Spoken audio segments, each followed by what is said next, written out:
Hey folks, this is the Maineprepper. Let's talk about knives today. Before we can get started on any real reviews of any knives, I want to clear the air on some issues and some misnomers and some white noise out there about knives. There are people that are purporting to have fighting knives and combat knives as designed by experts or as approved by special operations. Let's look at the history of knives instead of all the hype, shall we?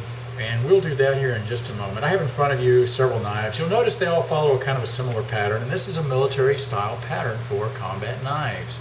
Now, there are different ones out there, of course, and they run the gamut, but I'm going to talk about knives from the perspective of what we as preppers need, which is we may have to fight with our knives, but more often than not, we're just going to be doing a lot of work, whether we're bugging out, or whether we're out on the farm, or whether this is going to be on our fighting rig. It doesn't matter. The knife that was designed for the military, the knives rather, that have been designed for the military, were designed to fill the gamut of these specific functions that are very close to what we need. So let's leave aside $400 knives and endorsed by members of the special operations community, and let's talk about what we actually need.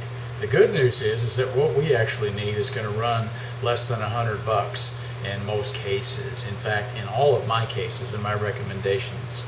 So I'm going to move these knives out of the way because in order to talk about knives for the military and for us, we need to talk history. And I'm going to use this book called The Knives of War, an international guide to military knives from World War I to the present, as authored by Gordon Hughes, Barry Jenkins, and Robert Buerlein. Now, this is not a review of their book. I simply mentioned their book in here as reference in a few places. It's black and white illustrated, as you can see, nice black and white photographs as well as pretty good pen and ink drawings. The earlier knives, and this is a good example, the earlier knives that we had issued to us, this is around World War I, were essentially hybrids in many cases of a sword, which this is the basket of the sword, which is a handguard protection, and a dagger. That's because edged weapons used in combat were either a sword for hacking and slashing when you're riding a horse, or a sword for hacking and slashing while you're on foot with a shield, or there was a small dagger if you had your sword taken away from you, or you broke it, or it got lost, or you couldn't fight with it. So they tried to hybridize a lot of these knives. And so here we have a basket type pattern with a stiletto blade. And here we see a more common one, and many people will buy these, presuming that they're a good fighting knife. Now, they were and they weren't. The good thing was it's brass knuckles with a stiletto blade. Here's the problem with this type of blade. With a combat knife, I can hold a knife like so, and I can change my grip with just a simple swiveling move to where I can stab with it this way, or I can stab down. I can fight and slash and parry in either direction. If you have this on your fingers, the only way to get it off is you have to take it off like a glove. Especially the copies, which actually your kids couldn't even put on their hands, they're so small. But when they say replica, be advised, they mean just what they say. It's a replica. It sort of looks like one. A pattern that we're all very familiar with is going to be the Sykes-Fairbairn type stiletto, which we see here. And it has all of the basic criteria of a fighting knife. It has a double-edged blade. It has a point on the end. You don't need a double-edged, but double-edged is good for stabbing. Point on the end, obviously. The point is in line with the handle. The handle has a quillion and it has a curve to it, and I'll show you why those curves are there in a moment. It has a pretty good knurled handle on it, and then there's a pommel on the end. We'll talk about all of these features and why they're on there. If a knife does not have these basic features on it, point in line with the handle, cross guard or quillion that can be straight or curved, knurls on the handle so that when it gets bloody, you won't have it come out of your hand if it gets stuck in your opponent's body, and a pommel so that you can get some positive grip on the end. Alright, let's set this book aside, shall we? And we'll start talking about knives in general. A knife is made from a piece of steel. If you want to see a pretty good little basic breakdown, go to that link right there. And that'll tell you what these numbers mean on the side of the blades. I've got a blade here, and it says it is a 440 stainless USA design. Of course, it's made in China, but it's a USA design. It's K-bar pattern copy. Essentially, the lower number on the steel, 440 number in this case, means it's going to get dull a little quicker than a high number, but it's going to be easier to sharpen than a high number.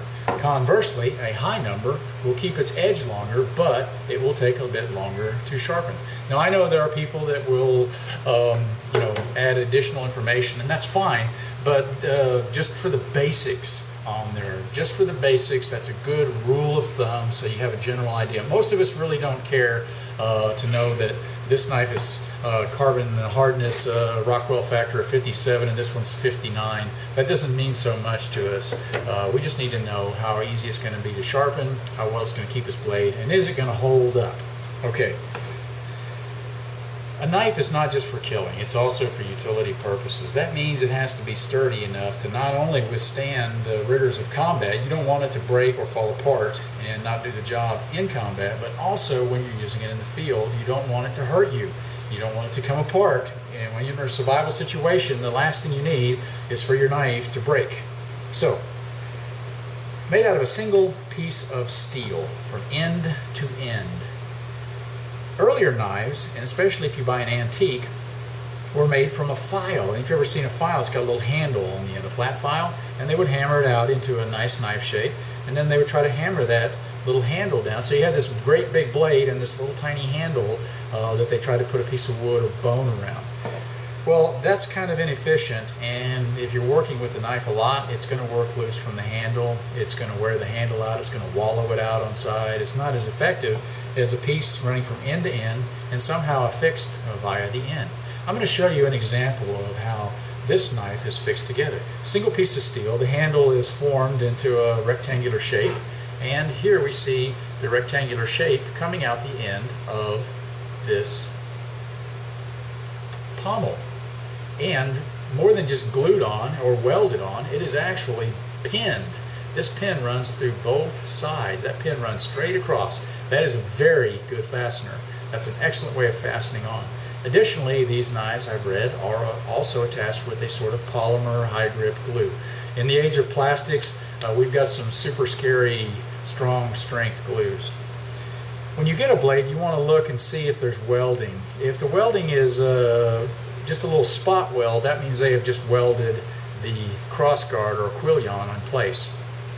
If you can notice that it's been welded pretty significantly, it may be a two-piece blade. That's okay, because welding, if it's welded good, if it's a tacky junk weld, it's not very good. And if you find something like made in Mexico, it may have that problem. Not a good weld. But I'll tell you, as somebody that I'm an amateur blacksmith and I can weld, do a weld that's actually stronger than the steel I'm welding to. So it's possible that a weld is not a bad thing. It can also mean the knife was broken and repaired, and that may mean that there are other issues, especially if you buy an old one. All right, let's talk about the shape of the blade for a minute. As I said earlier, the point needs to be somewhat in line with the handle. If the point is down here or over here, you're going to have problems because the balance of the knife, especially if you thrust or stab with it, is going to be off. Secondly, you want to have a good sharp edge that runs the length of the blade, but not all the way down to the handle necessarily. Third, you may not need a back edge. A back edge can be a good thing and a bad thing. Some people talk about it's great for the back flick and all that, but really this is sharp enough that if you stab somebody with it, it's not sharp enough you're going to cut your hand, but sharp enough that if you stab somebody with it, it will go in easily. Not as good as a two-edged blade, which I have here. This would be much easier for stabbing with. It's more of a stiletto pattern, but not a full stiletto. It's actually got a nice leaf shape to it. The quillion, well, on the top edge you have a flat piece, so when we're working with this knife, you want to be able to push down on it. The problem with a two-edged blade is sometimes if you're not used to it and you're used to this, not a good idea, but if you're really in a bind and you're having to snap through something, you want to be able to push on that. In any case, make sure you wear your gloves when you're working with your knives outside. The quillion. This is a cross guard, and the quillions come either flat, as this one is, or curved, as you can see on this one. With a curved quillion, if somebody is slashing at you and you block with your blade, you will catch, and the curved quillion will actually give just enough protection so that they will have to pull up and back instead of just pushing over and straight down and catching your knuckles. When you're in a real struggle, I imagine that would be an issue. Conversely, this flat one, if you hit and slid down, they would just have to slide down that much to have your knuckle. So it's just a slight feature that helps. The other one is, with this curve, this is really nice if you're doing a lot of fine work and you're using your thumb to help you guide the blade. Not so much with this one. This one's straight, it's a little bit harder to guide with. Now, insofar as utility goes, this is a pretty good blade and this is a good shape. Both of the blades that I have here, they have also a polymer. This is a Pachmeyer type grip polymer. It's a rubberized plastic, very, very hard plastic. Another thing that a fighting knife needs, in addition to the proper blade shape and a quillion or a cross guard, is a handle that won't slip out of your hand if it gets blood on it. And here we have some knurls cut into the handle, as you can see. And that's okay. That's better than the checkered diamond shapes because it does allow a little bit of grip, a little bit of retention on there. However, this marine patterned K-bar, if you'll notice, it's made out of stacked pieces of leather. These are actually little ovals of leather, and they slide down over that tang, and then the pommel is a fit. Well, actually, they glue it on, and they attach the pommel to hold it all in place. Once the varnish and lacquer wears off of this, this has a tremendous grip to it. Okay, it's not going to slip in your hand. Not only does it have the knurls, but it also has the positive retention of the rough leather. The problem with that is that once it gets wet, it does tend to rust out the tang. But in this case, it's a stainless, so we don't have to worry about that. But in the earlier K-bars, that was a little bit of an issue. These knives were all, and this design and this pattern was designed by people that have actually been in a knife fight. Many of the so-called experts today, when they make knives, they don't include a lot of the features that people historically learned were necessary in a fighting knife. So if somebody has a knife and it doesn't have a cross guard, it doesn't have a pommel, it has a weird looking slippery grip on it, I don't care how many people they got from Delta Force that they claim endorse the knife, it's not a fighting knife because it ignores the very evidence, the empirical data that's out there from history, from people that were actually in knife fights that used this type of blade and that gave their input that helped to design it. Now there are variations of this type, K-bar and other type fighting knives, and they have certainly sought the input of people that have been out there, but most of our hand-to-hand combat was done in World War I and World War II, as evidenced by the numbers of people that were stabbed and killed and bayoneted during trench warfare. Let's get back to this knife here. This is a Smith & Wesson rescue knife, just for the record. We'll review it more in detail later. Okay, we talked about earlier how the pommel is on here and how it's fixed on. The pommel was actually a weapon, and you could hit somebody on the back of the head. That's why some of them have a pointed pommel on them. Most of the knives that I have, they don't have a pointed pommel on there. They just have a cap. You could actually use this for a bit of hammering and tapping work, although with the pin, you may snap the pin off if you do some serious hammering, but that option is there. However, the pommel is supposed to protrude past the edge of the handle a bit so that when you are pulling back on this, if you had it stuck in somebody and you pull back, your hand would have a little bit of a stock grip on here. Not as good as if you had a hand guard around it, but at the same time, you aren't going to lose positive control. So if the knife is missing that pommel from the end, it's definitely not meeting the criteria. Now sometimes knives will have a gesture made towards the pommel. In this case, we have this one, which is my Ontario Bowie, and you can see there is a pommel at least for the bottom part of your hand, and that's probably sufficient enough with this blade, but still I would have liked to see a little bit more. The good side of that pommel being one-sided is that this blade is designed for a lot of hacking and chopping anyway, and so somebody essentially probably just said, we don't need that back pommel up there. But that's that.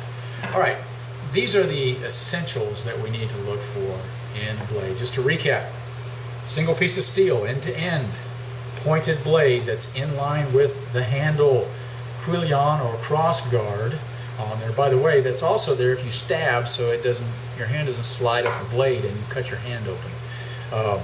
And that is a feature that can happen also when you're working with the blade and you're trying to punch a hole in something or auger a hole. A grip positive hand guard that is going to allow you to hang on if it gets slippery with blood, and also if it just gets wet. It's got to feel solid in your hand, like it's not going to fall out. A pommel. The pommel needs to be fixed on fairly well, so if you use it for hammering, it's not going to come out, that pommel being pinned.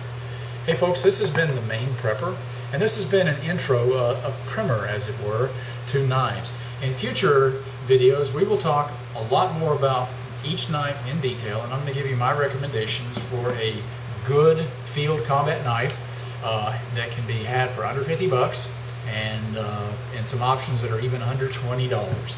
And I know that the knife snobs are going to freak out when they hear that number, but there it is. You don't have to spend a lot of money to be well equipped. This has been the Maineprepper, folks. Thanks for tuning in. We post videos daily here on this channel, and I look forward to having you back, and also your comments. Thank you. Goodbye.